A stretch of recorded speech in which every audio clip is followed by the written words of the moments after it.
Forêt de Sherwood, royaume d'Angleterre. Mes chers amis, si je prends la plume aujourd'hui, c'est parce que j'ai un message d'une importance capitale à vous livrer.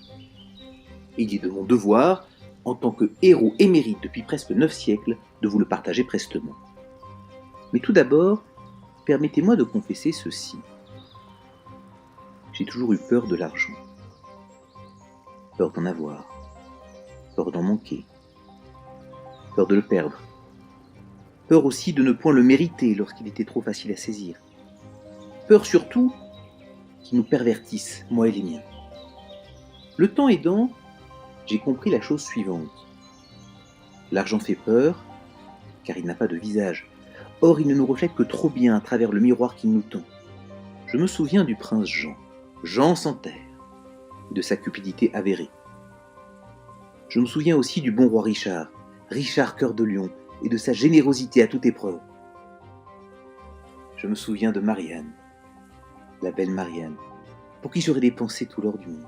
Je me souviens enfin de mes amis, mes camarades, mes joyeux compagnons, qui ont pu réaliser leurs rêves et atteindre leur liberté dès qu'ils ont su accepter la main que je leur tendais. Car il est ici une vérité que je vous livre. Acceptez ce qu'on vous offre. Saisissez la main qu'on vous tend. Ce n'est en définitive que la loi du bon sens. Dans cette époque trouble, où manger la soupe confinée au miracle, où trouver le gîte et le couvert devenait un mirage, où survivre était sur toutes les lèvres, seul un homme dénué de bon sens aurait abandonné aux plus riches l'argent qui lui revenait de droit. Cet argent qui me terrifiait tant, alors qu'il n'était somme toute qu'une force. Une force, parmi les plus incroyables à votre portée, capable d'ériger vos plus beaux projets, d'accomplir vos plus nobles désirs, de réaliser vos rêves les plus grands. Capable, si vous l'utilisez avec raison, de vous offrir la liberté et la richesse dont vous êtes aujourd'hui privé. Comment faire, me demanderez-vous? Mon ami, c'est tellement plus simple que vous ne le pensez. Regardez simplement autour de vous, acceptez l'évidence, saisissez les mains tendues, prenez l'argent qui vous est dû, là où il est, et profitez, sans crainte et sans honte, pour vous et vos proches, de tous ces bienfaits. Mais soudain, je m'interroge. Je pense à vous et à vos difficultés, à vos jours inquiets, à vos nuits sans sommeil, à propos de cet argent qui s'échappe sans cesse de vos mains, qui font à vous deuil, qui vous fuit. Cette liberté que nous poursuivions sans relâche, l'avez-vous acquise aujourd'hui?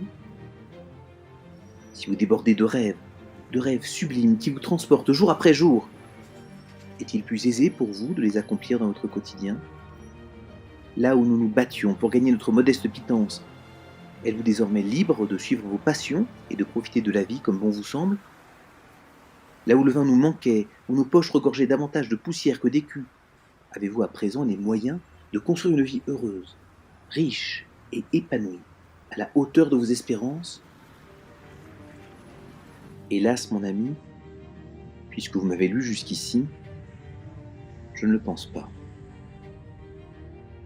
Les temps changent, oui. Il y aura toujours, à travers le monde, des princes gens avides qui remplissent leur caisse à foison quand les autres manquent de tout. Des braves oubliés, condamnés à se débrouiller seuls dans un quotidien de plus en plus hostile, seuls face au terrible manque d'argent qui les étouffe, chaque jour un peu plus. Et heureusement, il y aura toujours de joyeux compagnons, capables de profiter de la vie et de faire de leurs rêves une réalité. Qu'ont-ils fait pour parvenir à cette abondance? En vérité, je vous le dis, mon ami, il ne leur a pas fallu grand-chose. Juste l'aide d'un bon guide pour basculer dans d'autres mondes. Ce monde où l'argent est facile et où tout devient possible. Ce monde où on peut faire d'une forêt malveillante le plus merveilleux des châteaux. Saisir la chance comme on s'empare d'un fruit doré et juteux. S'autoriser à vivre pleinement et à réussir tout autant. Ce monde est à votre portée. C'est celui où la liberté devient un étendard et où résonne à chaque pas le chant joyeux d'une vie plus juste, plus facile, plus riche. Lorsque l'argent n'est plus ce manque cruel, ce vide oppressant, mais au contraire, lorsqu'il coule enfin à flot. Voilà pourquoi, mon ami, je pense à vous et je vous écris à la lueur de la lune. Là, au milieu de cette forêt dont je connais chaque racine, je réalise combien nos mondes respectifs ne sont plus si différents. Alors je vous le dis, ne vous résignez pas. Bien au contraire, demeurez attentif. Gardez vos aspirations hautes, votre âme éveillée et vos rêves vivants. Gardez votre cœur, vos yeux et votre esprit ouverts. L'espoir existe, l'espoir approche, l'espoir est là. Oui, mon joyeux compagnon, je vous le dis, au fond de votre nuit, il existe des lumières. Dès le chant du coq, je vous enverrai une aide, une lueur d'espoir pour vous guider vers une vie meilleure, celle que vous méritez. Une main tendue que vous n'aurez qu'à saisir pour voir vos rêves les plus fous, comme les plus nobles, se réaliser enfin. Désormais, la suite de cette histoire vous appartient. À demain, mon ami, j'ai hâte de vous retrouver à la table de mes joyeux compagnons. Votre bien dévoué, Robin des Bois. PS. Certains me nomment Robin Hood, d'autres Robin la Capuche, d'autres encore m'ont fait renard malicieux. Je les remercie tous.